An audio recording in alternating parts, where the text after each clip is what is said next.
तो हम अपनी लास्ट क्लास में जो है ना इवेंट को डिस्कस कर रहे थे, बेसिकली इवेंट्स क्या होते हैं। लाइक आपकी वेबसाइट है ना, तो उस पे आपका बटन है या कुछ भी है ऐसा, तो आप चाहते हैं उसके ऊपर कोई भी क्लिक करे या उसके ऊपर कोई होवर करे, उसके ऊपर कोई अपना माउस लेके जाए, माउस वहां से पीछे हटाए, ठीक है, कुछ भी करे तो वहां पे कोई ना कोई फंक्शनैलिटी परफॉर्म हो जाए, तो उसके लिए हम इवेंट्स का यूज करते हैं। जावास्क्रिप्ट में दो टॉपिक जो है ना वो सबसे ज्यादा इंपॉर्टेंट है, मतलब सबसे ज्यादा इंपॉर्टेंट है और सबसे ज्यादा यूज होने वाले टॉपिक। एक हमारा इवेंट्स का टॉपिक है और सेकंड वन हमारा डोम है, ठीक है। दोनों ही टॉपिक हम आज ही डिस्कस करेंगे, ठीक है। तो जिसने आज की क्लास मिस किया तो जाहिर सी बात है उसके मेन टॉपिक जो है ना वो मिस हो जाएंगे, ठीक है। मर्जी है सबकी क्लास लेना दे। तो हम जो इवेंट्स होते हैं ना, इवेंट्स, अब मैंने एक यहाँ पर बटन क्रिएट कर लिया है, ठीक है। ओके, मैं यहाँ से इसको हटाता हूँ, यहाँ से इसको हटा देता हूँ। मैंने जो है ना, ये देखो इतने सारे बटन्स बना दिए, मैं आपको यहाँ पर दिखा देता हूँ, ये देखो, ये इतने सारे मैंने जो है ना बटन्स बना लिए अब यहाँ पर। ओके, अब यहाँ पर ना मैंने क्या किया हुआ है मैं आपको दिखा देता हूँ। ये मेरा एक बटन है जिसके ऊपर मैंने लिखा हुआ है क्लिक, ठीक है।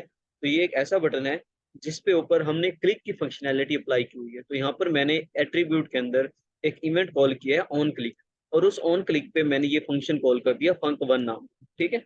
मैंने कहा कि जब भी ऑन क्लिक मतलब जिस जब भी कोई यूजर इस बटन के ऊपर, क्लिक वाले बटन के ऊपर क्लिक करता है, तो फंक वन नाम का फंक्शन जो है ना वो कॉल हो जाए।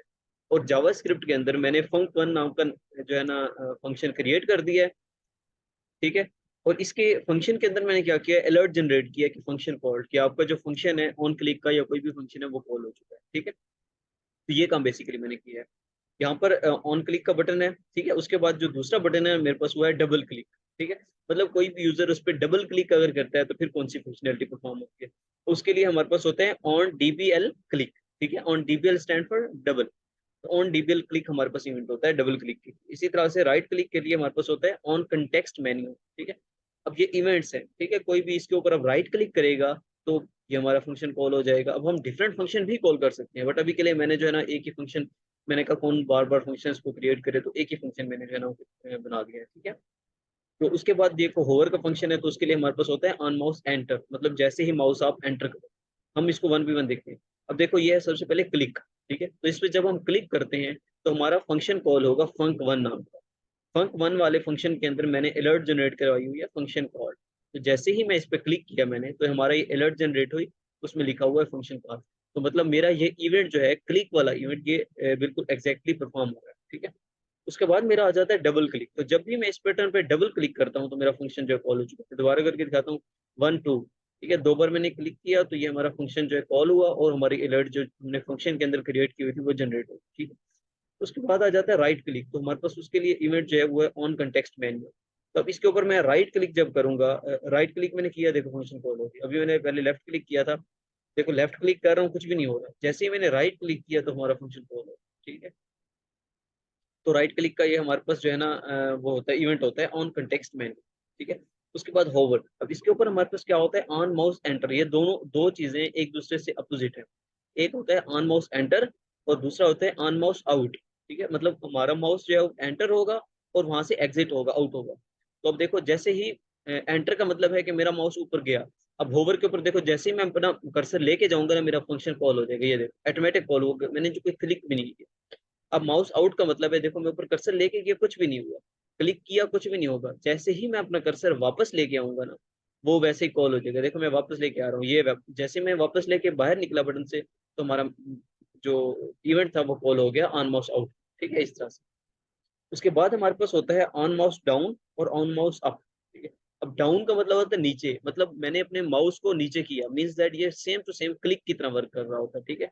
ऑन माउस डाउन जो होता है वो क्लिक की तरह वर्क कर रहा होता है, और दूसरा है उसके अपोजिट ऑन माउस अप। तो इसका मतलब है कि क्लिक करने के बाद जब आप छोड़ोगे क्लिक को, तब ये हमारा फंक्शन कॉल होगा। देखो इसके ऊपर मैं लेके गया, मैंने किया क्लिक, क्लिक करते ही मेरा फंक्शन कॉल हो गया। तो ऑन माउस जो हमारे पास डाउन है तो वो सेम क्लिक की तरह वर्क करता है। और अगर मैं बात करूं क्लिक अप की, तो अब देखो मैंने क्लिक किया कुछ भी नहीं हुआ, जैसे ही मैंने क्लिक छोड़ा अब हमारा फंक्शन कॉल हो गया। देखो मैं दोबारा से करके दिखाता हूं, मैंने क्लिक किया हुआ है, आपको कलर चेंज होता है वो नजर आया होगा। अब कुछ भी नहीं हुआ, मैंने जैसे ही क्लिक में छोड़ूंगा ना, मैंने छोड़ा, देखो अभी फंक्शन हमारा जो है ना कॉल होगा, ठीक है। तो ये हमारा इवेंट था on mouse down on mouse up. इसी तरह से काफी है, ठीक है। बट अभी के लिए हमें इतने काफी हैं जो है ना, ज्यादा अंडरस्टैंड करने की जरूरत नहीं है। मैंने इतने ही किए हैं, ठीक है। तो ज्यादा चक्कर में पड़ने की जरूरत नहीं। अगर आपको ये कोड चाहिए हो ना तो ये भी आप बता सकते हो, मैं आपको ये कोड भी शेयर करूँ। ठीक है, तो अब फंक्शन का भी हमारा काम जो है वो खत्म हो चुके हैं। ये थे हमारे कुछ इवेंट्स। तो इवेंट्स के बाद अब हम आ जाते हैं जरा लूपिंग की तरफ। ठीक है, लूप्स हमारे पास कौन कौन से होते हैं। तो हम सी प्लस प्लस अगर आपने पढ़ी है तो फिर आपको वही बात आ गई कि आपको पता होगा कि लूप कौन कौन से होते हैं। ठीक है, तो सबसे पहले हम पढ़ लेते हैं फॉर लूप। ठीक है, फॉर लूप क्या है। यहाँ से मैं अभी के लिए आई को भी रिमूव कर देता हूँ, क्योंकि फॉर लूप के अंदर ही हम इनिशियलाइज कर रहे होते हैं। ठीक है, तो अब मैंने फॉर लूप के अंदर, अब फॉर लूप लूप होता क्या है सबसे पहली बात। कुछ लोगों को इस बारे में आइडिया नहीं होगा। अब एक चीज आप one more than one time perform करवाना चाह रहे हो, ठीक है, तो उसके लिए आप लूप का यूज करते हो। मतलब आप चाह रहे हो कि यार, मैं एक एग्जांपल लेता हूँ कि मैंने ना कंसोल डॉट लॉग में प्रिंट करवाना है फॉर लूप। ठीक है, और मैं चाह रहा हूँ यार 10 बार मैं प्रिंट करूँ। मैं लूप को 10 बार चला के बजाय इसके कि मैं मुझे क्या करना पड़ेगा, 10 बार कंसोल डॉट लॉग लिख के वहां पर अंदर लिखना पड़ेगा for loop for loop for loop. ठीक है, 10 बार मुझे कंसोल चलाना पड़ेगा। बट मैं क्या करता हूँ, 10 बार लूप चला के उसके अंदर एक बार कंसोल लिख दिया, तो जो 10 लाइनों का कोड था वो मेरा 2 लाइनों में हो गया। ठीक है, तो ये हमारा होता है लूप। तो लूप जितनी बार लूप चलेगा उतनी बार लूप के अंदर की स्टेटमेंट हमारी एग्जीक्यूट होगी, और वो जो भी हमने उसके अंदर कोड किया होगा वो हमारा एग्जीक्यूट हो जाएगा। ठीक है, तो हमने इसके अंदर कंसोल में कुछ प्रिंट करवाया हुआ है।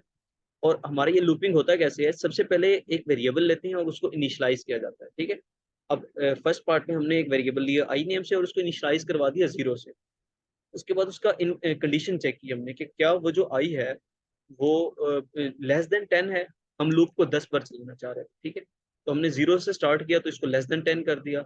अगर हम इसको 1 से स्टार्ट करेंगे तो हम इसको लेस देन 11 भी कर सकते हैं, या लेस देन इक्वल टू 10 भी कर सकते हैं हमारी से। ठीक है, तो सबसे पहले हमारी वैल्यू इनिशलाइज हुई आई 0। फिर हमने चेक किया कि क्या 0 जो है वो 10 से छोटा है, बिल्कुल छोटा है।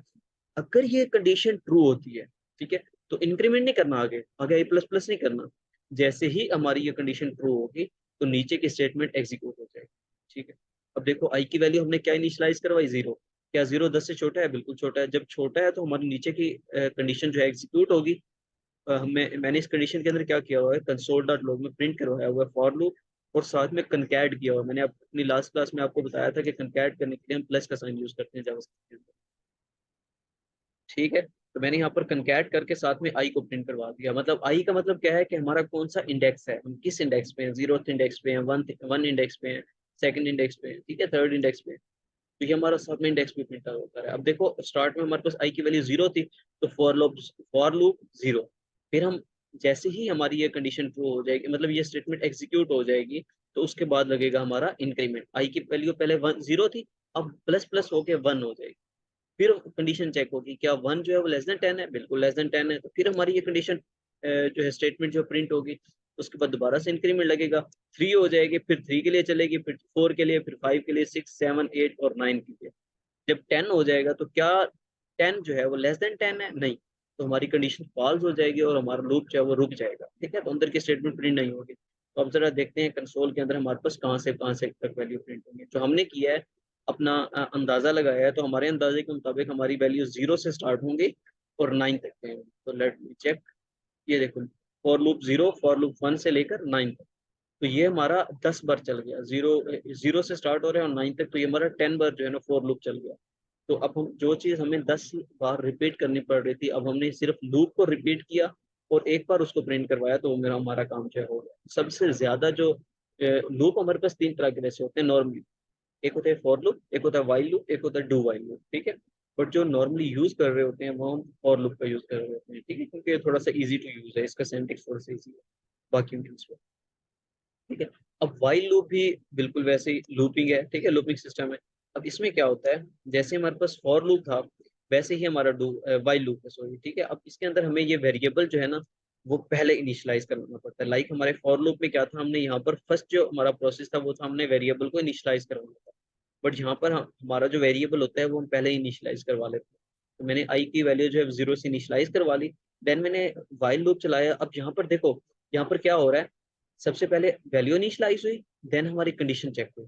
अगर हमारी कंडीशन ट्रू होती है तो फिर लूप की देखो ब्रैकेट्स हैं और इसके अंदर हमारी स्टेटमेंट प्रिंट हो जाएगी। ठीक है, अब देखो आई की वैल्यू 0 थी, फिर हमारी कंडीशन चेक हुई वाइल, जब तक आई की वैल्यू लेस देन 10 है, मतलब 0 जीरो लेस देन 10 है ना, बिल्कुल जीरो लेस देन 10 है, तो हमारी कंडीशन ट्रू है, तो अंदर की स्टेटमेंट प्रिंट होगी और फिर हमारा इंक्रीमेंट लग जाएगा। जस्ट सिंटैक्स का डिफरेंस है फॉर लूप में और इसमें, जस्ट सिंटैक्स का डिफरेंस है, ठीक है। तो फिर हमारा इंक्रीमेंट लग जाएगा तो 1 हो जाएगा, 1, फिर कंडीशन चेक होगी क्या 1 लेस देन 10 है, बिल्कुल लेस देन 10 है, तो फिर हमारी स्टेटमेंट प्रिंट हो गई और फिर इंक्रीमेंट लगेगा। तो इस तरह से हमारी 10 पर वैल्यूज है वो प्रिंट होगी। तो ये देखो वाइल लूप 0, वाइल लूप 1 और 9 तक हमारी इस तरह से 10 वैल्यूज हैं वो प्रिंट हो चुकी। ये था हमारा वाइल लूप। इसी तरह से अब हमारा जो डू वाइल लूप होता है ना, वाइल लूप में और डू वाइल लूप में एक थोड़ा सा डिफरेंस होता है।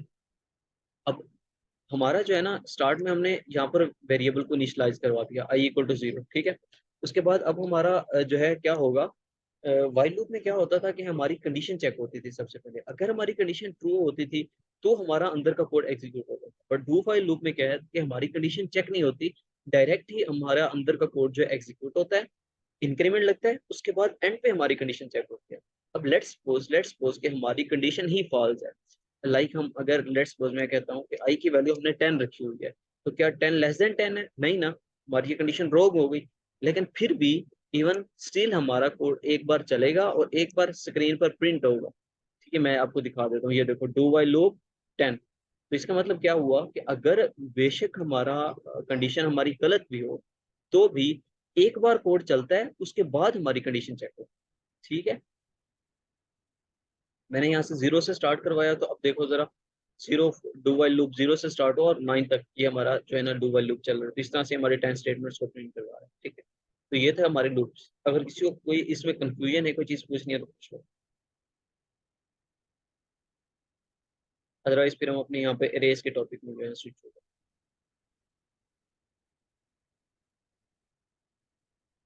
अच्छा, तो उसके बाद हमारा जो है ना एरेज का टॉपिक है। ठीक है, एरेज क्या होती है बेसिकली, हमारे पास कुछ डेटा टाइप्स होती हैं, लाइक हमारे पास नंबर होते हैं, ठीक है, स्ट्रिंग होती हैं, हमारे पास बूलियन होती हैं।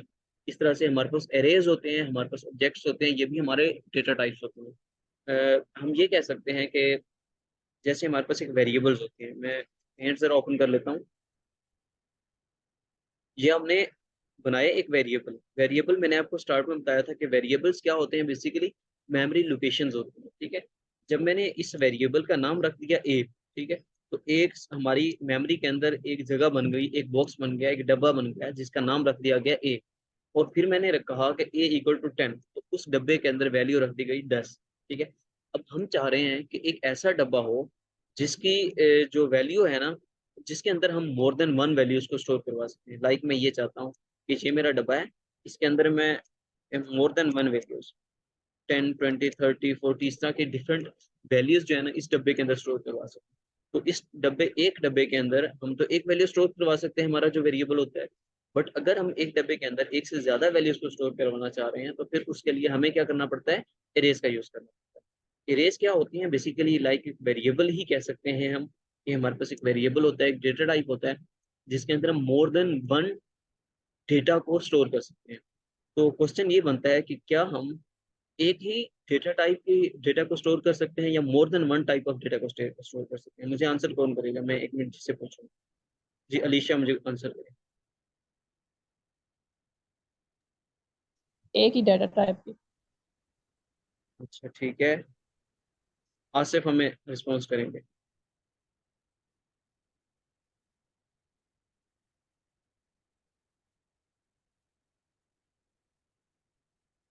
आसिफ साहब आप यहाँ पे अवेलेबल हैं?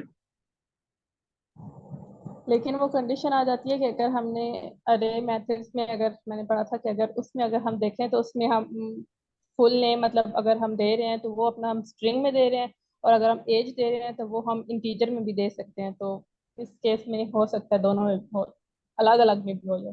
नहीं, देखो आप कह रहे हैं कि ये आपने जो स्टेटमेंट अभी बताई है इसके मुताबिक तो आपने एक स्ट्रिंग को ऐड किया है और एक नंबर को ऐड किया है, तो ये दोनों डिफरेंट डेटा टाइप्स वो के डेटा। अलग है। जी। तो अभी आपने कहा है कि हम एरे के अंदर दो डिफरेंट डेटा टाइप के डेटा को स्टोर नहीं कर सकते, बट अभी आप कह कर रहे हैं कि सकते कर हैं। सकते हैं। कर सकते अच्छा चलें किसी और से पूछ लेते हैं। अली फरूक बताएंगे, अली फरूक को आइडिया होगा इस बारे में। जी, हम स्टोर कर सकते हैं एक अरे में ना, डिफरेंट टाइप का डेटा हो हमारे पास। ठीक, एग्जैक्टली। अच्छा अगर हम बात करें सी प्लस प्लस की, जितना मुझे याद पड़ रहा है तो सी प्लस प्लस के अंदर हम नहीं कर सकते थे। उसके अंदर हमारी एक एरे के अंदर एक टाइप का डेटा, लाइक हम अगर नंबर या इंटीजर टाइप का डेटा स्टोर करवा रहे हैं तो हम एरे के अंदर सिर्फ इंटीजर टाइप का डेटा स्टोर, हाँ एग्जैक्टली। पता है क्यों? उसकी रीजन कौन मुझे बताएगा, जिसको ऑथेंटिक रीजन पता हो?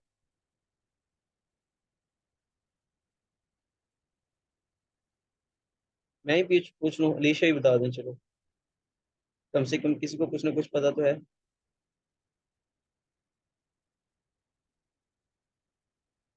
जी अलीशा, नहीं आइडिया इस मेरे बारे में? माइंड में पहले मेरे माइंड में पहले वही आया था और मैंने उसी के अकॉर्डिंग आंसर कर दिया था कि उसमें मुझे याद था कि एक ही हो सकता था एक हाँ टाइम पर। ठीक है, अब एग्जैक्टली एग्जैक्टली। ये ठीक मैं है, याद आ रखी। अच्छा, चले मैं आंसर कर देता हूँ। एक्चुअली होता ये था, अगर मैं बात करूँ सी प्लस प्लस की, ठीक है, उसमें हमारे पास ना जब एरे बनाते थे ना हम, तो एरे हम इस तरह से बनाते थे, like int array equal to, अब आई थिंक सो इस ब्रैकेट के अंदर हम अपना जो है ना डेटा पुट करते थे 20 10 20 30 समथिंग एल्स, ठीक है। तो इस तरह से ये हमारी एरे होती थी। अब अगर इस पे अगर आप गौर करो, तो ये हमारी जो एरे है ना, एरे जो एक वेरिएबल का नाम है ना, ARR एरे, उसकी डेटा टाइप हमने इंट रखी हुई है, मतलब उसकी डेटा टाइप भी हमने इंटीजर रखी हुई है। जब हमारी एरे ही इंटीजर टाइप की है तो हम उसके अंदर स्ट्रिंग टाइप का डेटा किस तरह से स्टोर कर पाते हैं, ठीक है। या अगर हमारी यहाँ पर एरे जो है वो स्ट्रिंग टाइप की अगर हम बनाते हैं, तो स्ट्रिंग टाइप के एरे के अंदर हम इंटीजर टाइप का डेटा कैसे स्टोर करवा सकते हैं? नहीं करवा सकते ना। बट अगर मैं जावास्क्रिप्ट की बात करूँ, तो यहाँ पर हमारे पास इंट या स्ट्रिंग इस तरह के डेटा टाइप्स हैं ही नहीं। जब हम इस तरह यहाँ पर बना रहे होते हैं ना एरे, यहाँ पर हम वेर लेट या कॉन्स्ट इनका यूज कर रहे होते हैं, ठीक है। तो यहाँ पर हमारे पास उस तरह इंट वेर, वो क्या कहते हैं यार, इंट स्ट्रिंग या इस तरह के कुछ भी डेटा टाइप्स हैं, ठीक है। तो इसलिए हम एक एरे के अंदर more than one data types के डेटा स्टोर करवा सकते हैं, समझ आइए। जी जी बिल्कुल। ठीक है, तो ये हमारी जो है ना एरे है यहाँ पर। अब हमने यहाँ पर एरे इस तरह से क्रिएट करते हैं, ठीक है। ये हम इस तरह से, मैं इसको जरा अनकमेंट करता हूँ, सबसे पहले मैं इसको uncomment कर देता हूँ। ये हमारी एरे है, ठीक है। अब वहां पर हम जो है ना इंट स्ट्रिंग या इस तरह का कुछ भी स्टोर करवा रहे होते थे, बट यहाँ पर हम कॉन्स्ट ले सकते हैं, लेट ले सकते हैं, या फिर हम वेर ले सकते हैं, ठीक है।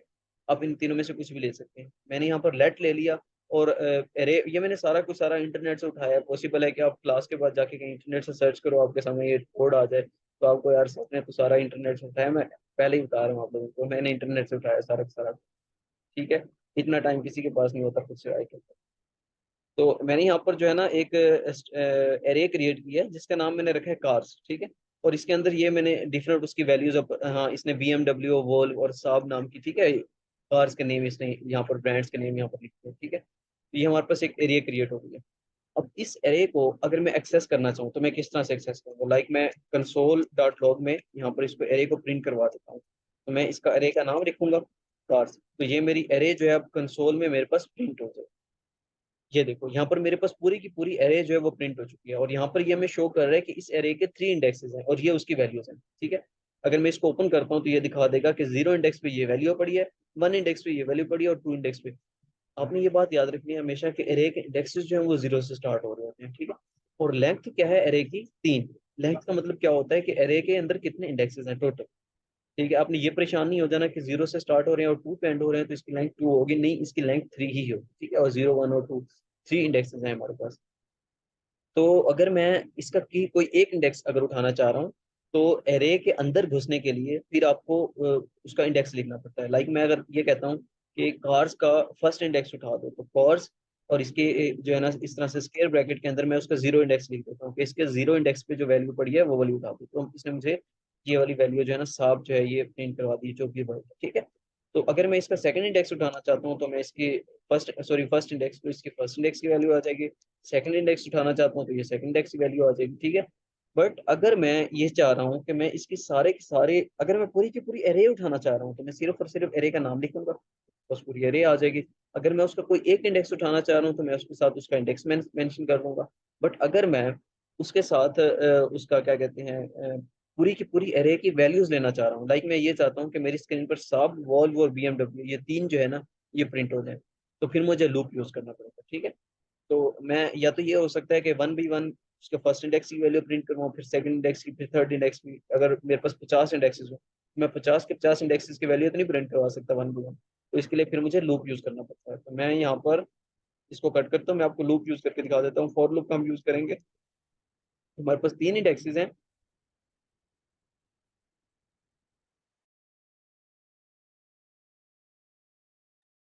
आपको आवाज ठीक आ रही है मेरी सबको?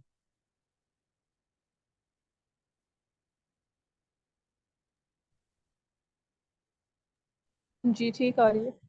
सब ठीक है। मुझे एक दोस्त बता रहे हैं कि आपकी आवाज ठीक नहीं है, शायद उनके पास इंटरनेट कनेक्शन कुछ होगा। अच्छा, मैंने यहाँ पर अब फॉर लूप का यूज करना है, और मैं यहाँ पर सबसे पहले एक वेरिएबल ले लेता हूँ, आई नाम से वेरिएबल ले लेता हूँ, और उसको इनिशियलाइज करवा दिया 0 से। अब अगर फर्ज करते हैं मुझे यहाँ पर, सॉरी इंट तो हम यूज ही नहीं करेंगे, हम यहाँ पे लेट का यूज करेंगे। ठीक है, ये हमारे पास जावास्क्रिप्ट है। ठीक है, उसके बाद हम यहाँ पर यूज करेंगे कंडीशन कि आई की वैल्यू जो है वो लेस देन कितनी होनी चाहिए। अब तो हमें नजर आ रहा है कि हमारे इसके 3 इंडेक्सेस हैं, तो 0 से 3 तक हम ले लेंगे। ठीक है, अगर लेट्स सपोज हमें पता ही नहीं है कि हमारी जो एरे है इसके कितने इंडेक्सेस हैं, तो फिर हमारे पास एक ये हम जब एरे का टॉपिक कंप्लीट कर लेते हैं ना अभी, तो इसके बाद हम पढ़ेंगे एरे के अंदर मेथड्स कौन कौन से होते हैं। तो हमारा उसके अंदर एक मेथड होता है लेंथ का। ठीक है, तो आई लेस देन मैं कर देता हूँ, एरे कौन सी है हमारे पास, कार्स डॉट लेंथ। ठीक है, तो ये लेंथ, तो हम इस तरह से अगर लिख देते हैं तो इसका मतलब यही होगा कि कार्स नाम की जो एरे है उसकी जितनी लेंथ है, अब उसकी लेंथ कितनी है 3, तो ये ऑटोमेटिकली कार्स डॉट लेंथ के अंदर 3 आ जाएगा। तो इस तरह से भी हम कर सकते हैं। आई प्लस प्लस और इन ब्रैकेट्स के अंदर अब मैं प्रिंट करवा दूंगा इससे कंसोल लॉग में कार्स, कार्स ऑफ, मैं अब पहले के 1v1 कस्टमली लिख रहा था, 0 index, first index, second index, अब वही इंडेक्सेस आई के अंदर स्टोर होते हैं। अब मैं लिखूंगा कार ऑफ आई। ठीक है, तो अब ये देखो मेरी तीनों की तीनों वैल्यूज हैं वहाँ यहाँ पर प्रिंट हो चुकी है। ठीक है, तो ये इस तरह से मेरी जो है ना एरे जो है वर्क कर रही है। तो अगर आप कोई एक एरे पहले से यहाँ से बना देते हो, ठीक है, और उसके अंदर वैल्यू स्टोर नहीं करवाते, तो आप इस तरह से स्टोर करवा सकते हो। उसके बाद मैं उसको जरा comment, ये देखो यहाँ पर देखो मैंने एक एरे क्रिएट किया है। ठीक है, कार्स नाम की, और इसके अंदर एम्प्टी ब्रैकेट्स डाल दिया, स्क्वायर ब्रैकेट्स है एम्प्टी डाल दिया। अगर मैं इसके अंदर वैल्यूज लिख देता 1 2 3 और समथिंग एल्स, तो वो मेरी वैल्यूज इस एरे के अंदर स्टोर हो जाती। अब मेरी जो एरे है ना वो एम्प्टी है। अगर मैं इस एरे को प्रिंट करवाता हूँ, इसको मैं एरे को अगर प्रिंट करवा दूँ, प्रिंट करवा के आपको दिखा दूँ, मुझे तो लगा था हमारा कोड लिखने के बाद हमारा टाइम कम लगेगा, बट वो सेम स्टिल हमारा टाइम लग रहा है। ये देखो हमारी एम्प्टी एरे मेरे पास शो हो रही है। ठीक है, उसकी लेंथ भी 0 है। अब अगर मैं इस एरे के अंदर उसको कह दूं कि यार इसका जो 0 इंडेक्स है इस पे इतने ये वैल्यू रख दो, फर्स्ट इंडेक्स पे ये वैल्यू रख दो, 2 इंडेक्स पे ये वैल्यू रख दो, तो अब ये मेरे 3 इंडेक्सेस जो है यहाँ पर प्रिंट होते हैं। अगर लेट्स सपोज मैं सेकंड इंडेक्स को यहाँ से स्किप कर देता हूँ और थर्ड इंडेक्स पे ये वैल्यू रख देता हूँ, ठीक है, तो जो मेरा सेकंड इंडेक्स होगा वो अनडिफाइंड हो जाएगा। एम्प्टी एम्प्टी कर दिया। ठीक है, इसने ये 0 इंडेक्स, 1 इंडेक्स और 3 इंडेक्स ये इसने मुझे कर दिया, यहाँ पर शो कर दिया, और लेंथ जो है वो है 4। ठीक है, और बीच में जो सेकंड इंडेक्स था वो भी ये काउंट कर रहा है, बट उसकी वैल्यू क्या है यहाँ पर एम्प्टी आपको शो हो रही है। ठीक है इधर, तो ये हमारे इस तरह से जो है एरे के अंदर हम जो है वैल्यूज अगर ऐड करना चाहें तो कर सकते हैं। और दूसरा हम इस तरह से भी एरे जो है ना क्रिएट कर सकते हैं। ये अगर आपने पढ़ा है, ऑब्जेक्ट क्रिएट करना सीखा है, तो उसके अंदर जब हम कंस्ट्रक्टर क्रिएट करते हैं तो वो ये तरीका होता है। ठीक है, अब मैंने एक वेरिएबल लिया कार्स नाम का, और इसके अंदर कर दिया ये न्यू एरे। अब फोर्थ सेमेस्टर में आपने पढ़ा होगा सब्जेक्ट कौन सा,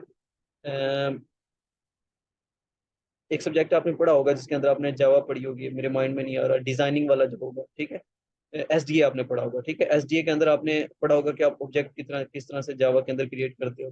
तो न्यू का कीवर्ड यूज करके आप जो है ना उसका ऑब्जेक्ट क्रिएट करते हो। नहीं ठीक है पढ़ा सर। जी, नहीं पढ़ा। चले नहीं कोई पढ़ा। मसला नहीं, बाद में पढ़ लोगे। एसडीए, बल्कि सीएस, आप सीएस के हो ना? हाँ लिशा, सीएस के हो ना आप लोग? जी जी सी है। हाँ, जी सीएस वालों को आई थिंक सो एसडीए नहीं पढ़ाते। ठीक है, ये सॉफ्टवेयर वालों को पढ़ाते हैं।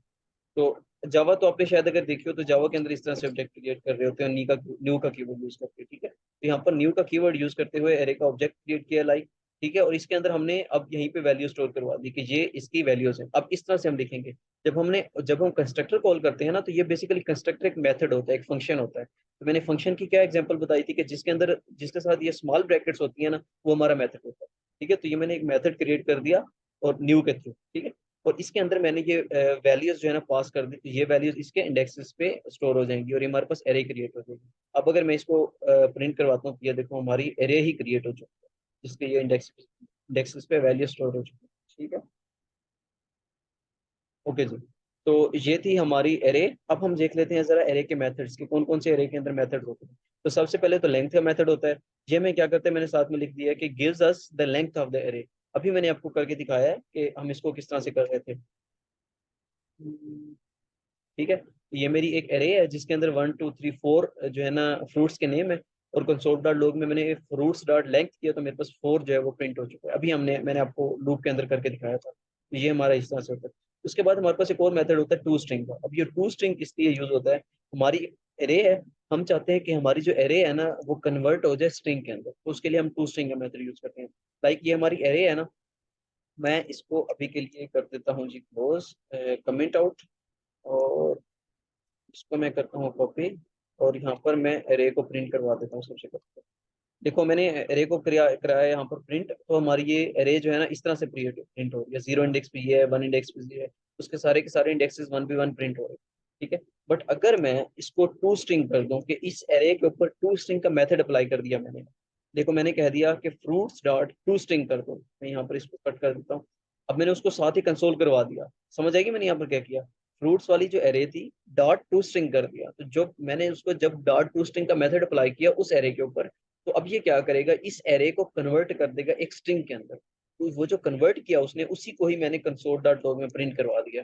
तो अब देखो यहाँ पर बनाना ऑरेंज एप्पल मैंगो ये हमारे पास as a string, not a, that's not a array, that's a string. ठीक है, तो इसने एरे को स्ट्रिंग में कन्वर्ट करके वो चीज हमें डिस्प्ले करवा दी कंसोल के अंदर। तो इस तरह से हम टू स्ट्रिंग को जो है ना यूज करते हैं। उसके बाद हमारे पास आ जाता है जी पॉप। ठीक है, अब पॉप क्या होता है, पॉप और पुश दो चीजें होती हैं। जैसे आपको नजर आ रहा है, पुश करना किसी को धकेलना। ठीक है, तो मतलब एक एरे के अंदर अगर आप वैल्यू इंसर्ट करना चाह रहे हैं तो उसके लिए आप पुश का यूज करोगे।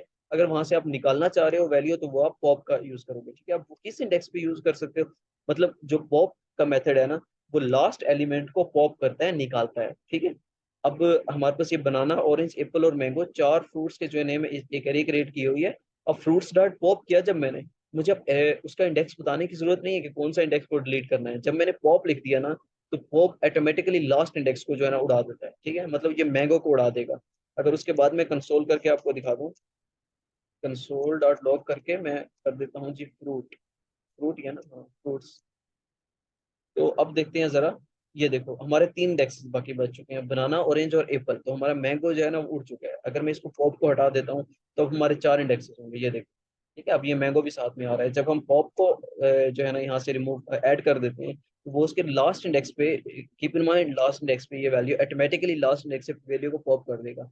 और सेम वैसे ही जो हमारा पुश होता है वो लास्ट इंडेक्स पे वैल्यू को क्या करता है, ऐड कर देता है। अब हमारे पास बनाना ऑरेंज एप्पल और मैंगो 4 वैल्यूज थी, और इसी तरह से मैंने एक और कीवी नाम का जो फ्रूट है उसको ऐड किया, पुश किया। तो मैंने जब फ्रूट्स डॉट पुश किया तो जैसे ही पॉप लास्ट इंडेक्स से रिमूव करता है, वैसे पुश भी लास्ट इंडेक्स पे ही पुश करता है। ये देखो मैंने इसके बाद कंसोल नहीं किया इसको, कंसोल डॉट लॉग, और मैं इसको कर देता हूँ जी पुश।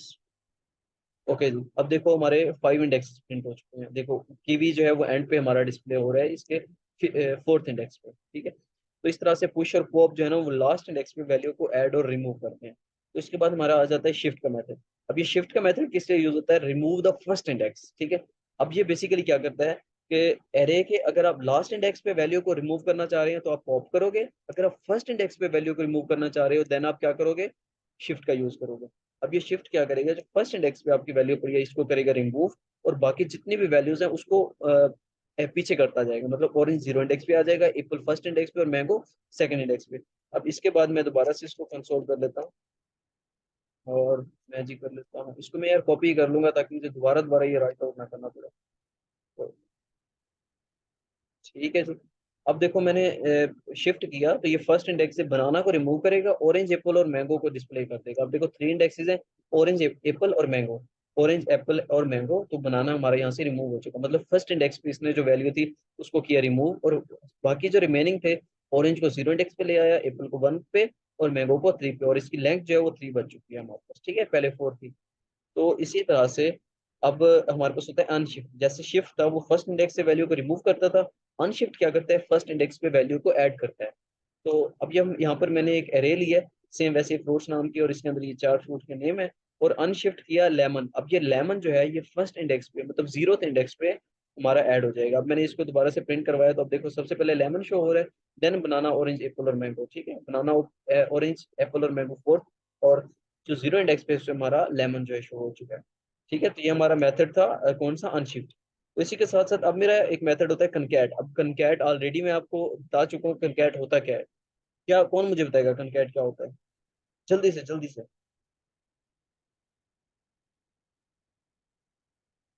मैं खुद ही बता देता हूँ।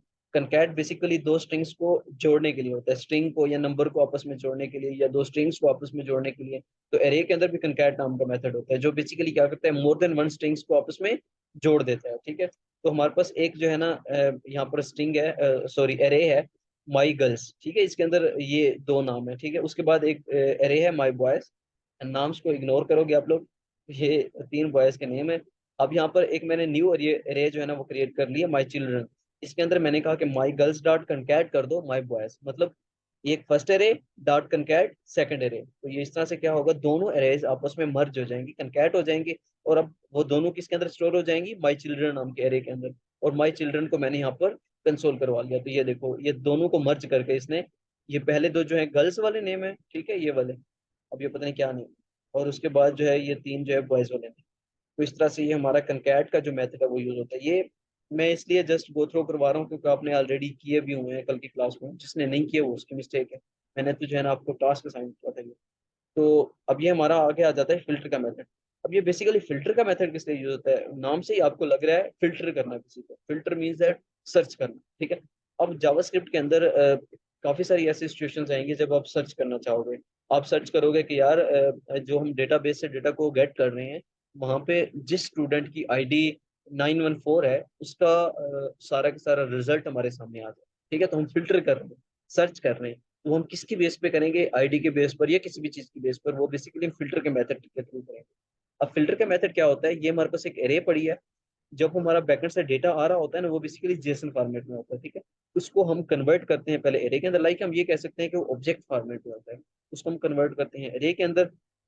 फिर जो एरे के अंदर हमारा डेटा होता है उसके ऊपर हम फिल्टर का मेथड अप्लाई करते हैं। अब मैंने देखो हमारे पास एक एरे थी वैल्यूज नाम की, वैल्यूज डॉट फिल्टर किया, उस एरे के ऊपर फिल्टर का मेथड अप्लाई किया। अब ये बेसिकली हम इसको कहते हैं कॉल बैक फंक्शन। जब एक फंक्शन के अंदर फंक्शन कॉल हो रहा होता है ना, वो हमारा होता है कॉल बैक फंक्शन। ठीक है, अब इस वैल्यूज डॉट फिल्टर के अंदर, अब ये फिल्टर का जो मेथड है ना ये खुद एक फंक्शन को रिटर्न करवाता है। अब इसके अंदर एक और फंक्शन क्रिएट किया हुआ है, अगर मैं इसको यहाँ से कट करूँ तो ये देखो, ये हमारा फिल्टर का मेथड है। फिल्टर को मैं दोबारा से रिपीट कर देता हूँ। तो फिल्टर बेसिकली सर्च आउट करने के लिए यूज किया जाता है, लाइक हम काफी सारा अगर हमारे पास डेटा पड़ा है एरे के अंदर, ऑब्जेक्ट के अंदर, ठीक है, हम जो है फिल्टर जो है वो सिर्फ और सिर्फ एरे के ऊपर लगा सकते हैं। ठीक है, क्योंकि एरे का ही ये मेथड है filter, ठीक है। तो हम ऑब्जेक्ट के ऊपर नहीं लगा सकते। अगर हमारे पास ऑब्जेक्ट में डेटा पड़ा है तो हमें सबसे पहले एरे में कन्वर्ट करना पड़ेगा ऑब्जेक्ट को, फिर एरे के अंदर सर्च आउट करना पड़ेगा। ये हमारे पास एक एरे है जिसके ऊपर हम अब फिल्टर करेंगे, वैल्यूज नाम की हमारे पास एरे है, वैल्यूज डॉट फिल्टर करेंगे। और हमने कहा कि इस एरे के अंदर से फिल्टर करो। ठीक है, अब ये फिल्टर जो है ना ये कॉल बैक फंक्शन है। कॉल बैक फंक्शन क्या होता है, जो अ, खुद एक फंक्शन हो और अपने अंदर किसी दूसरे फंक्शन को रिटर्न करे। ठीक है, अब ये खुद एक फंक्शन है और इसके अंदर दूसरा फंक्शन रिटर्न हो रहा है। ठीक है, देखो मैंने यहाँ पर अब हेलो नाम का एक फंक्शन लिख दिया है, और बाहर मैंने हेलो नाम का फंक्शन अब मैं क्रिएट कर देता हूँ जरा। ये देखो यहाँ से मैंने फंक्शन को किया कट, और यहाँ पर मैंने लिख दिया हेलो। ठीक है, तो ये हेलो नाम का फंक्शन बन गया। उसके बाद बाहर मैं जो है हेलो नाम का फंक्शन क्रिएट कर लेता हूँ। तो यहाँ पर फंक्शन और इसका नाम मैं रख देता हूँ जी हेलो। ठीक है, और ये जी हमारा फंक्शन बन गया हेलो। अब ये फंक्शन रिटर्न करवा रहा है ऐसी वैल्यूज को रिटर्न करवा रहा है जिसकी वैल्यू ग्रेटर देन 15 है। अब लेट्स सपोज मैंने वैल्यूज को सर्च आउट करना है, और ऐसी वैल्यूज को सर्च आउट करना है जिसकी वैल्यूज 15 से बढ़ी है। मतलब इस एरे में से ऐसी कौन कौन सी वैल्यू है जिनकी जो 15 से बढ़ी है, एक 23 और एक 30, दो वैल्यूज हैं। तो मैं चाह रहा हूँ कि 15 से बड़ी जितनी भी वैल्यूज हैं वो सर्च आउट होकर मुझे मिल जाए। तो मैंने उस एरे के ऊपर फिल्टर का मेथड लगाया, और वो फिल्टर का मेथड एक कॉल बैक फंक्शन है जिसके अंदर दूसरा एक फंक्शन जो है ना वो हो रहा है रिटर्न हो रहा है। ठीक है, वो दूसरे फंक्शन को रिटर्न कर रहा है। और इस फंक्शन के अंदर मैंने क्या किया हुआ है, ये चेक किया हुआ है कि अगर कोई भी वैल्यू 15 से बड़ी है तो उसको रिटर्न करवा दो। ठीक है, तो वो यहाँ से रिटर्न करवा रहा है। हम इसको ऐसे भी कर सकते थे, या फिर हम ऐसे भी कर सकते हैं कि यहाँ से ये हेलो फंक्शन, अब मुझे इसके नेम देने की जरूरत नहीं है और यहाँ पर मैंने फंक्शन पेस्ट कर दिया, और फंक्शन का भी नेम लिखने की जरूरत नहीं। फंक्शन का बेसिकली नेम इसलिए लिखा जाता है कि हम उसको कॉल कर सकें। तो हमने इसको कॉल तो करना नहीं है, जस्ट हमने यहाँ पर इसको यूज करना है। तो यहाँ पर इसका जो नेम था वो भी मैंने कट कर दिया, जस्ट फंक्शन का कीवर्ड, उसके बाद ये फंक्शन की स्मॉल ब्रैकेट्स इसके अंदर। अब ये बेसिकली पता है क्या होगा, वैल्यूज डॉट फिल्टर किया ना मैंने, तो इस एरे को जब मैं फिल्टर कर रहा हूँ तो इस एरे की हर बार एक वैल्यू उठ के आएगी, और ये जो मैंने वेरिएबल लिया हुआ ना वैल, इसके अंदर आगे स्टोर हो जाएगा। ठीक है, अब 11 स्टोर हुआ, फिर ये मेरी कंडीशन चेक हुई कि क्या वैल्यू 15 से बड़ी है, नहीं वैल्यू बड़ी नहीं है, तो हमारे रिटर्न नहीं होगी, दोबारा से चेक होगी, दोबारा से फिल्टर दूसरी वैल्यू उठाएगा 23 और चेक करेगा कि क्या वो 15 से बड़ी है, बिल्कुल बड़ी है, उसको रिटर्न करवा देगा। ठीक है, इसी तरह से ये बेसिकली जो फिल्टर है ना, ये जो वैल्यूज को रिटर्न करवा रहा होता है ना, वो एक एरे के अंदर रिटर्न करवाता है, मतलब ये भी एक एरे रिटर्न करवा रहा होता है। तो अब जितनी भी वैल्यूज बड़ी थी 23 और 30 बड़ी थी, तो 23 और 30 दो नंबर्स की एक एरे जनरेट होकर हमें मिल जाएगी। ठीक है,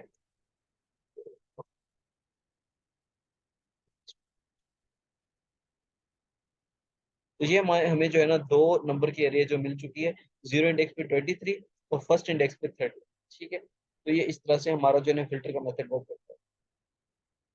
अब मैंने पता है क्या किया है, मैंने यहाँ पर जितनी भी वैल्यूज, अब मैंने एक चीज बताई थी तुम्हें, फंक्शन जो वैल्यू रिटर्न कर रहा होता है ना वो किस तरह से रिटर्न होती है। मैंने बताया था जहाँ से फंक्शन कॉल हो रहा होता है वहीं उसकी वैल्यू रिटर्न हो रही होती है। अगर मैंने कॉल ही नहीं किया तो जहाँ पे मैंने उस फंक्शन को यूज किया है ना, वहीं पे उसकी वैल्यू रिटर्न होगी। तो जब वैल्यू रिटर्न हो रही है, मैंने इसको एक वेरिएबल में स्टोर करवा दिया जिसका मैंने नाम रख दिया सर्च वैल्यूज, और उस सर्च वैल्यू को मैंने यहाँ पर प्रिंट करवा दिया। ठीक है, इसको भी मैं कमेंट कर देता हूँ, ये था हमारा फंक्शन फिल्टर मेथड। अब दूसरी चीज, मैंने अभी तुम्हें एरे दिखाई है, तो अब एरे के ऊपर अगर तुम लूप लगाना चाहो तो तुम फॉर लूप भी लगा सकते हो।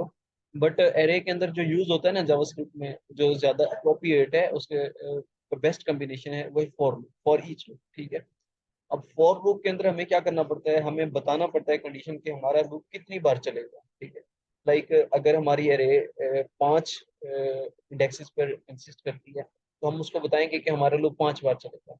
या हम उसको बताएंगे कि जितनी एरे की लेंथ है उतनी बार चला दो loop. But for each loop एक ऐसा लूप है जो एरे के ऊपर ही चलता है, लेकिन इसके अंदर हमें इंडेक्स बताने की जरूरत नहीं पड़ती। ये ऐसे ही काम कर रहा होता है जैसे हमारे पास फिल्टर काम कर रहा था ना, खुद ही एक इंडेक्स को उठाया और जो भी उस पर काम करवाना था वो करवा दिया। ठीक है, इसी तरह से फॉर ईच लूप क्या करता है, खुद ब खुद हर बार एक इंडेक्स पे वैल्यू उठाता है और उसके ऊपर जो भी करना होता है वो करवा लेता है। अब ये मेरे पास एक एरे है, ठीक है, और इस एरे के ऊपर मैं फॉर ईच लूप लगा रहा हूँ, जैसे मैंने अभी फिल्टर लग किया था।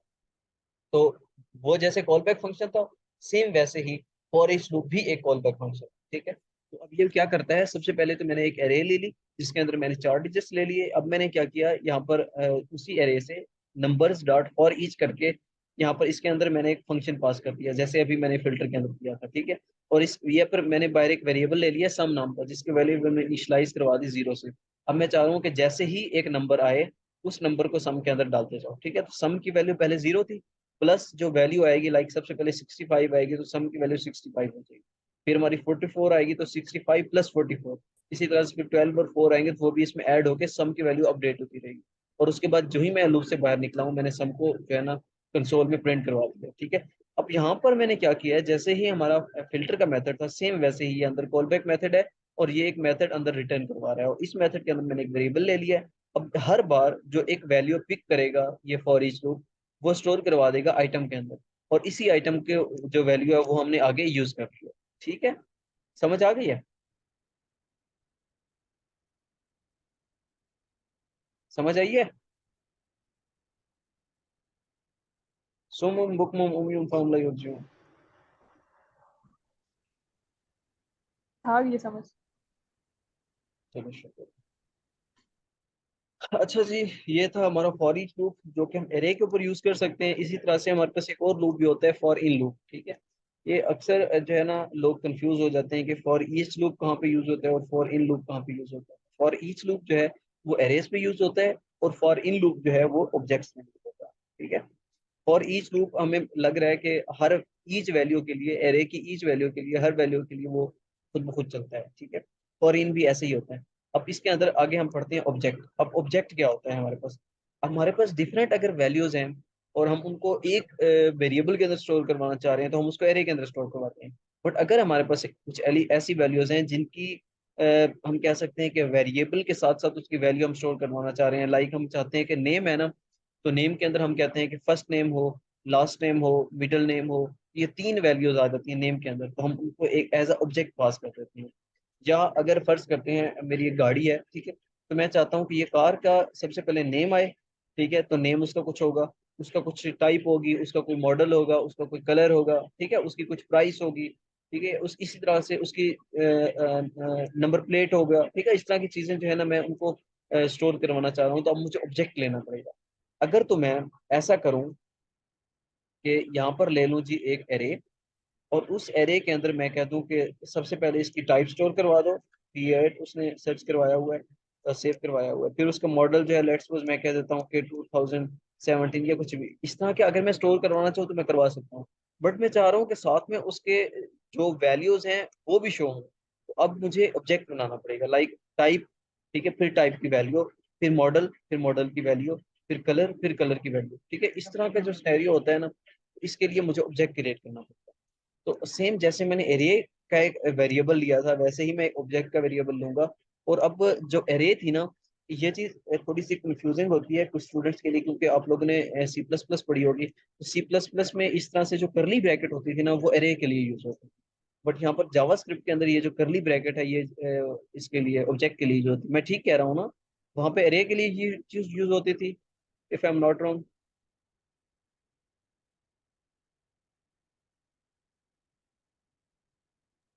मुझे जी लगता है जी उसी के लिए। बिल्कुल ठीक है। तो ये हमारी वहां पर एरे के लिए यूज होती थी, बट जावास्क्रिप्ट के अंदर ये चीज ऑब्जेक्ट के लिए यूज होती है। जो हमारी एरे होती है उसके लिए हमारे पास करली ब्रैकेट यूज हो रही होती है, ठीक है, सॉरी स्केयर ब्रैकेट, ठीक है। तो ये हमने ऑब्जेक्ट क्रिएट कर लिया एक, इसके अंदर आप जो है कुछ भी ले सकते हैं, डिफरेंट वैल्यूज।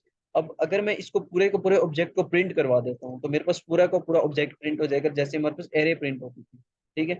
हमारी एरे के अंदर क्या होता था? Zero index, first index, second index. अब यहाँ पर क्या है? कलर, मॉडल, टाइप, ठीक है, जो हमने वैल्यूज रखी हुई हैं खुद, वो उसने यहाँ पर प्रिंट करवा दी। बट अगर मैं क्या चाहता हूँ, मैं चाहता हूँ मैं आपको एक और तरीका का दिखा देता हूँ। अच्छा, एक और चीज, ये हमारा सिंपल ऑब्जेक्ट था, तो क्या ये एक इंटरव्यू क्वेश्चन भी हो सकता है कि क्या हम ऑब्जेक्ट के अंदर फंक्शन ले सकते हैं? बिल्कुल ले सकते हैं, ठीक है। तो हमारा जो ऑब्जेक्ट होता है उसके अंदर हम एक मेथड भी ले सकते हैं। लाइक ये देखो, ये हमारा एक ऑब्जेक्ट है जिसका नाम मैंने रखा पर्सन। अब उसके अंदर ये करली ब्रैकेट के अंदर ये मैंने फर्स्ट नेम लिया, उसका नाम जॉन, लास्ट नेम लिखा लिया डो, और इसी तरह से उसकी कुछ आईडी ले ली। इसी तरह से आगे मैंने क्या किया, जो फोर्थ मेरे पास है वो क्या है? एक फंक्शन, ठीक है। फंक्शन का नाम मैंने रखा फुल नेम। और ये आप इस तरह से भी कर सकते हो, मतलब ये इसके पहले आपने नेम रख दिया, उसके बाद आपने जो है ना फंक्शन का कीवर्ड यूज करके ये फंक्शन क्रिएट कर लिया, ठीक है। आगे हम जाके पढ़ेंगे एरो फंक्शन, वो भी थोड़ा इस तरह इससे रिलेटेड होता है, ठीक है, इस तरह से मिलता जुलता होता है, वो आगे पढ़ेंगे। आगे जो यूज होते हैं ना, वो सिंपल मेथड यूज होते हैं इनमें, simple function, arrow method, arrow function जो है ना वो यूज होते हैं आगे, ठीक है। तो वो ये 6 के अंदर हम पढ़ेंगे, एडवांस जावास्क्रिप्ट के अंदर एरो फंक्शन। तो ये हमारे पास एक मेथड है, तो ये मेथड भी हम इवन यूज कर सकते हैं अपने ऑब्जेक्ट के अंदर। तो अब अगर मैं अपने ऑब्जेक्ट को यहाँ पर प्रिंट करवाता हूँ, पर्सन को, तो अब आपको देखने को मिलेगा, ये देखो, ये हमारा ऑब्जेक्ट है जिसके अंदर सबसे पहले फर्स्ट नेम शो हो रहा है, फिर हमारा ये देखो आईडी शो हो रही है, ये लास्ट नेम शो हो रहा है, और यहाँ पर हमारा फुल नेम का पूरा फंक्शन यहाँ पर शो हो रहा है, ठीक है। आपको यहाँ पे आगे शो भी कर रहा है एफ और ये ब्रैकेट्स, दैट्स मीन ये एक फंक्शन है, ठीक है। तो ये फंक्शन के अंदर ये पूरा का पूरा उसका डेटा जो है ना यहाँ पर शो हो रहा है, ठीक है। आगे इसकी डिटेल में जाने की जरूरत नहीं है, बस इतना समझ लो, दैट्स मोर देन इनफ कि ये फंक्शन को भी स्टोर करता है ऑब्जेक्ट। मतलब हम इसके अंदर ऑब्जेक्ट के अंदर फंक्शन को भी ले सकते हैं एज अ वन, कह सकते हैं हम इंडेक्स, ठीक है। अब जैसे हमने अभी फॉर ईच लूप पढ़ा है, तो फॉर ईच लूप हम एरे के लिए यूज करते हैं, और अगर हम जब बात करें ऑब्जेक्ट की, तो ऑब्जेक्ट के लिए हम फॉर इन लूप का यूज करते हैं, ठीक है। अब ये फॉर इन लूप भी वैसे ही काम कर रहा होता है जैसे हमारे पास फॉर ईच लूप है। अब ये हमारे पास ऑब्जेक्ट है जिसके अंदर मैंने एफ नेम, एल नेम और एज, ये तीन जो है ना मैंने ले लिए इंडेक्सेस। और अब मैं फॉर देखो, अगर मैं चाहता हूँ, अभी मैंने आपको करके दिखाया है कि अगर मैं पूरे के पूरे ऑब्जेक्ट को प्रिंट करवाना चाह रहा हूँ, तो मैं उसको कैसे करता हूँ, मैं आपको यहाँ से यहाँ पे करके दिखा देता हूँ। मैं लूप नहीं लगाता। अगर मैं पूरे के पूरे ऑब्जेक्ट को प्रिंट करवाना चाह रहा हूँ, तो मैं इसको कंसोल डॉट लॉग के अंदर ही प्रिंट करवा देता हूँ जी, पर्सन। तो ये मेरा पर्सन यहाँ पर प्रिंट हो गया, ठीक है, पूरा का पूरा ऑब्जेक्ट प्रिंट हो गया। सेम वैसे जैसे मैंने तुम्हें बताया था ना कि पूरी की पूरी अगर मैं अरे प्रिंट करवाना चाह रहा हूँ तो मैं किस तरह से प्रिंट करवाऊंगा उसको, उसका नाम लिख दूंगा। बट अगर मैं उसका किसी एक इंडेक्स को प्रिंट करवाना चाह रहा हूँ तो मैंने स्क्वायर ब्रैकेट के अंदर उसका इंडेक्स लिखा था, zero index, first index, second index. अब अगर मैं इसका कोई एक इंडेक्स प्रिंट करवाना चाह रहा हूँ तो मैं डॉट से इसको एक्सेस करूंगा। ठीक है, एरे के अंदर स्क्वायर ब्रैकेट से और ऑब्जेक्ट के अंदर डॉट से मैं यहाँ पर लिखूंगा एफ नेम। तो ये हमारा एफ नेम एक्सेस हो जाएगा। ये देखो जॉन इसने जो हमें प्रिंट करवा दिया। इसी तरह से अगर मैं एज करता हूँ तो ये हमारा एज जो है वो प्रिंट हो जाएगा। ये देखो 25 एज जो है ना इसकी प्रिंट हो गई। अब अगर मैं चाहता हूँ कि इसकी सारी की सारी वैल्यूज मेरे पास प्रिंट हो जाए तो वो फिर मैं लूप से कर सकता हूँ। या तो मेरे पास ये पॉसिबिलिटी है कि सबसे पहले मैं कहूँ कि person dot F name print कर दो, फिर कहूँ कि person dot L name print कर दो, फिर कहूँ कि पर्सन डॉट एज प्रिंट कर दो। तो अगर लेट्स सपोज मेरे पास 50 या 100 इंडेक्सेस हैं तो फिर मेरे लिए प्रॉब्लम क्रिएट होगी, वन बाई वन मैं नहीं कर पाऊंगा। ठीक है, तो फिर हमारे पास आ जाता है लूप का जो है ना कंसेप्ट, कि हम लूप को किस तरह से यूज करते हैं। तो ऑब्जेक्ट के ऊपर ऊपर वाला कोई भी लूप यूज नहीं हो सकता। ऑब्जेक्ट के लिए वो बेसिकली जितने भी लूप्स थे वो इंडेक्सेस पे यूज होते थे। ठीक है, अगर मैं बात करूं फॉर ईच लूप की, ठीक है, तो क्या वो इंडेक्सेस पे यूज होता था? हाँ, इंडेक्सेस पे यूज होता था, बट हमें इंडेक्सेस नंबर में देने की जरूरत नहीं होती थी। मतलब हम उसको कह देते थे कि हर बार एक वैल्यू खुद से उठाओ और उसको यूज कर लो। वो बेशक इंडेक्स हो, वो बेशक कोई एक वर्ड हो। लाइक अगर यहाँ पे देखो ना आप, ये वर्ड है, ठीक है, तो ये इंडेक्स, एफ नेम ये एक इंडेक्स है, एल नेम एक इंडेक्स है। तो इसी तरह से फॉर इन लूप भी क्या करता है, खुद ब खुद एक इंडेक्स को उठाता है और उसको यूज कर देता है।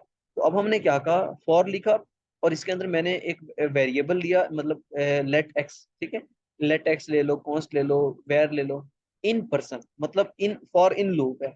तो इस पर्सन की जो ऑब्जेक्ट है इसके अंदर एक मैंने वेरिएबल ले लिया एक्स नाम का। तो लेट एक्स इन पर्सन किया तो अब जो है ना एक्स के अंदर वैल्यू वन बाई वन आएगी। मतलब सबसे पहले एफ नेम एक्स के अंदर स्टोर हो जाएगा, फिर एल नेम और फिर एज। अब एक्स को हम आगे यूज करेंगे। तो इस कंसोल के अंदर मैंने अगर मैं पर्सन को प्रिंट करवाऊं, पूरे के पूरे पर्सन को, तो अब मेरा क्या प्रिंट होगा, मेरा पूरा का पूरा ऑब्जेक्ट। ठीक है, मुझे पूरा ऑब्जेक्ट मिल जाएगा। ये लोग लीव क्यों करते जा रहे हैं क्लास में?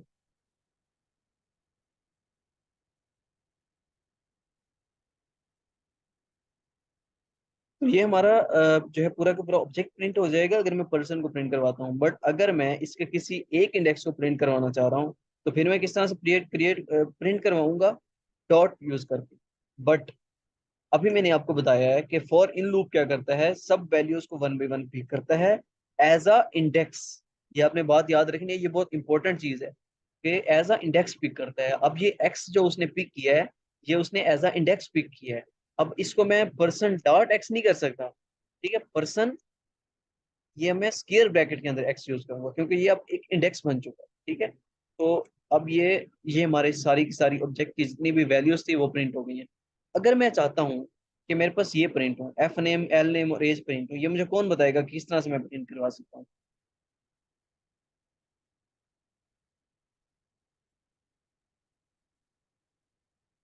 हाँ जी, कौन बताएगा? अपनी मर्जी से बताओ। मैं खुद पूछूं मतलब? हसनैन बताएंगे जी हमें।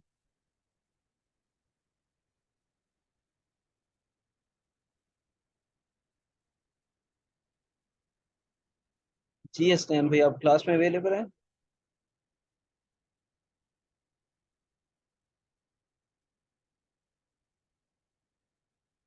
जी राव एहसन बताएंगे हमें।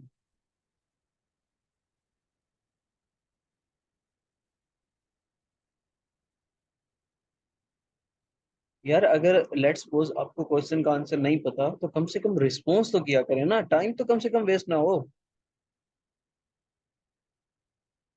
सिंपल अगर आप बोल देते हैं कि sir I don't have any idea, तो मैंने कौन सा आपके ऊपर कोई बम गिरा देना है यार।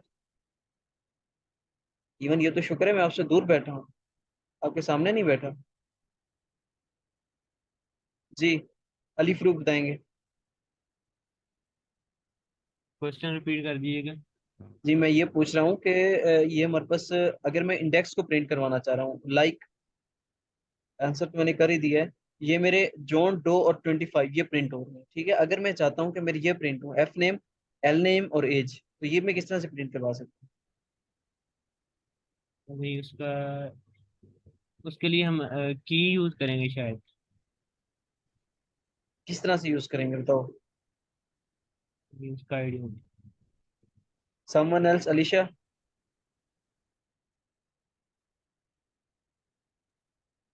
मेरे माइंड में नहीं आ रहा। देखो, जो सबसे पहली चीज है ना, तुम क्लास ले ही नहीं रहे होते अच्छे तरीके से। इसका आंसर मैं खुद कर चुका हूँ तुम्हें, और इवन मैं क्वेश्चन पूछते हुए फिर से आंसर बता चुका हूँ। मैं पूछ इंडेक्स रहा हूँ का।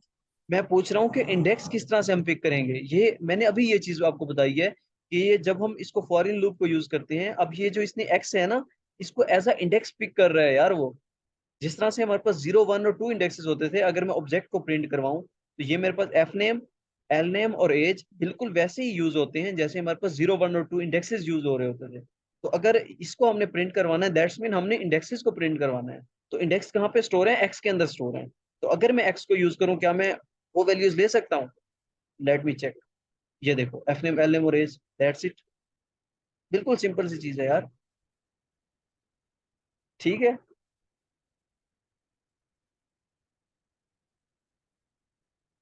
तो ये था हमारा फॉरेन लूप। थोड़ा सा ना एक्टिव होके बैठा करें क्लास में। अच्छा, ये हमारे पास है मैप मेथड। अब ये मैप मेथड जो है ना, ये बहुत ही इंपॉर्टेंट चीज़ है, ठीक है। ये काफ़ी ज़्यादा यूज होता है। होता क्या है कि जब हम एपीआई से डेटा अपना ले रहे होते हैं ना, तो हम डेटा को सबसे पहले हमारा आता है जेसन फॉर्मेट में। हम कह सकते हैं कि लाइक ऑब्जेक्ट के फॉर्मेट में। ठीक है, हमें ऑब्जेक्ट के फॉर्मेट में डेटा मिलता है, और हम उस ऑब्जेक्ट को पहले कन्वर्ट करते हैं एरे के अंदर। फिर एरे को हम यूज एरे के ऊपर हम मैप मेथड यूज करते हैं, ठीक है। अब यूज क्यों करते हैं? मैंने आपको एक एग्जांपल दी थी डायनामिक वेबसाइट की, कि अगर आप डायनामिक वेबसाइट क्रिएट करना चाह रहे हैं तो उसके लिए आप क्या करते हैं, ठीक है। तो उस मैंने आपको एक एग्जांपल दी थी कि यूट्यूब पे ना एक स्ट्रक्चर क्रिएट कर लिया, और जैसे जैसे डेटा आता जाएगा ना, वो उस स्ट्रक्चर के अंदर फिट होता जाएगा और हमारी वेबसाइट बनती जाएगी खुद ब खुद, ठीक है। तो ये बिल्कुल उसके अंदर बेसिकली मैप मेथड का यूज हो रहा होता है, ठीक है। मैप मेथड में हमारे पास जेसन फॉर्मेट में जब डेटा आया ना, मैं आपको यार एक दिखा ही देता हूँ।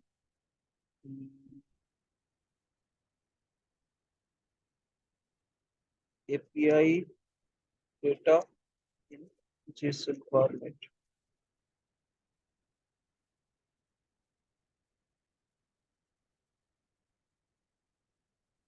हम इमेजेस में चले जाते हैं।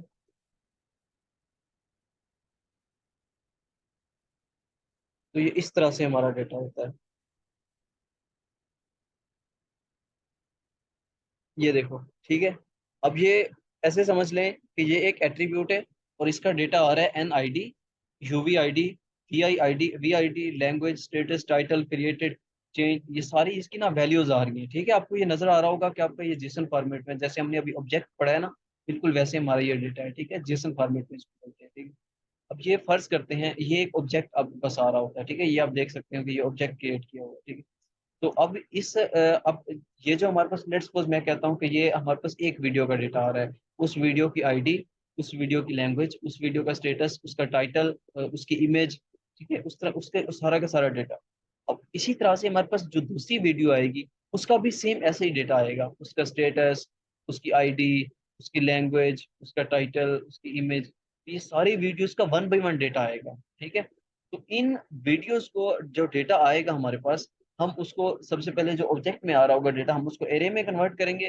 फिर हम कहेंगे कि एरे के ऊपर मैप मेथड लगा लो। अब मैप मेथड बिल्कुल वैसे ही वर्क करता है जैसे फिल्टर मेथड था। अंदर एक पूरा का पूरा फंक्शन लेता है, और उस फंक्शन के अंदर हमने जो भी करवाना होता है हम करवा लेते हैं। अब मैप मेथड पता है क्या करता है? हर बार एरे के अंदर से एक वैल्यू को पिक करता है, और उसके आगे आगे उस पे जो है ना फंक्शनैलिटी अप्लाई करवाता है, ठीक है। अब मैप मेथड क्या करेगा? सबसे पहले 65 को पिक करेगा। अब देखो, जो ये तो हमारी थी एक सिंपल सी एरे, ठीक है। और जब हमारा कम्प्लेक्स ऑब्जेक्ट में डेटा आ रहा होता है, तो ऑब्जेक्ट को सबसे पहले हम कन्वर्ट करते हैं एरे के अंदर, ठीक है। वो फिर हमारा बन जाता है एरे ऑफ ऑब्जेक्ट्स, मतलब डिफरेंट ऑब्जेक्ट्स की एक एरे का हम बना देते हैं, ठीक है। उस एरे के ऊपर फिर हम अप्लाई करते हैं मैप मेथड, ठीक है। तो मैप मेथड क्या करता है? अब जैसे हमारे पास एरे के अंदर हर इंडेक्स पे एक वैल्यू पड़ी है ना, फिर हमारे पास क्या होगा? एरे के हर इंडेक्स पे एक एक ऑब्जेक्ट पड़ा होगा, ठीक है। तो यहाँ पर हमारे पास मैप के अंदर वो पूरा का पूरा ऑब्जेक्ट कहाँ पे आएगा? इस नंबर के अंदर। फिर हम क्या करेंगे? Number dot age, number dot ID, number dot image, number dot फलां, नंबर डॉट फलां। तो जब पहली बार चलेगा, लेट्स सपोज मैं कहता हूँ कि 0 ID वाला हमारे पास डेटा आया नंबर के अंदर, मतलब पहली वीडियो हम कह सकते हैं। तो पहली वीडियो का फिर हम एक्सेस करेंगे उसकी इमेज, उसका टाइटल, उसका स्टेटस, उसकी सारा का सारा डेटा हम उसका एक्सेस करेंगे। फिर दूसरी वीडियो आई तो मतलब पूरा का पूरा उसका ऑब्जेक्ट आया, उस पर हमने मैप मेथड लगाया, उस जो उसकी जो वैल्यू थी, उसका जो ऑब्जेक्ट था वो नंबर के अंदर स्टोर हुआ। अब इस नंबर को हमने आगे एक्सेस किया, ठीक है। तो ये हमने अभी के लिए एक सिंपल सी एरे ली हुई है। ये चीज जो भी मैंने तुम्हें डिस्कस किया ना, ये हम रिएक्ट के अंदर करेंगे मजीद इसको डिटेल में, ठीक है। तो ये हमारी एक एरे है, इस एरे के ऊपर मैंने मैप मेथड लगाया हुआ है, और मैप मेथड दोबारा से एक कॉल बैक फंक्शन है जो कि एक फंक्शन रिटर्न कर रहा है। इसके अंदर हर बार वैल्यू नंबर के अंदर आ रही है, और मैंने इसको कंसोल में प्रिंट करवाया हुआ है, ठीक है। काफी चीजें एक दूसरे से मैचिंग है, मिलती जुलती हैं। तो मैंने उस नंबर को यहाँ पर जब प्रिंट करवाया है, तो ये 1 by 1 वैल्यूज को लेता जाएगा, 65, 44 ये सारा कुछ, और इनको प्रिंट करवा देगा, ठीक है। तो इस तरह से इसने जो है ना प्रिंट करवा दिया। मैप मेथड काफी इंपॉर्टेंट है। कोशिश कीजिएगा क्लास के बाद ना इन टॉपिक्स को एक बार गो थ्रू लाजमी करो, इंटरनेट से सर्च आउट करो, यूट्यूब से देखो वीडियोस, ठीक है। तो ये ज्यादा ठीक है। लोग यार लीव करते जा रहे हैं।